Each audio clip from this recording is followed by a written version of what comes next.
VO60 আজকের পর্বে আপনাদের সবাইকে স্বাগত জানাচ্ছি। আমি আহসানুল হক। চলুন জেনে নেওয়া যাক আমেরিকার প্রধান কিছু খবর।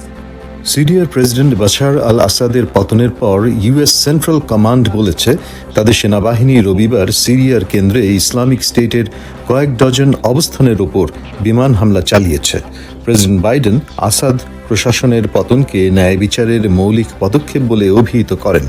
প্রতিরক্ষা মন্ত্রী লয়েড অস্টিন বলেছেন, চীন বিশ্বে একমাত্র দেশ যারা বিশ্বের আইনভিত্তিক বিন্যাস পরিবর্তনের ইচ্ছা এবং ক্রমবর্ধমান সক্ষমতা রাখে।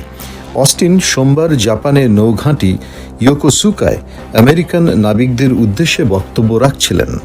সঙ্গীতকার বনি রেইট, চলচ্চিত্র নির্মাতা Francis Ford Coppola, musician Arturo Sandoval এবং রক ব্যান্ড দ্য গ্রেটফুল ডেডকে শিল্পক্ষেত্রে তাদের সারা জীবনের কাজের জন্য কেনেডি সেন্টার অনার্সে সম্মানিত করা হয়।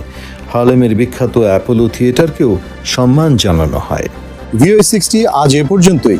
আহসানুল হক, ভয়েস অফ আমেরিকা, ওয়াশিংটন।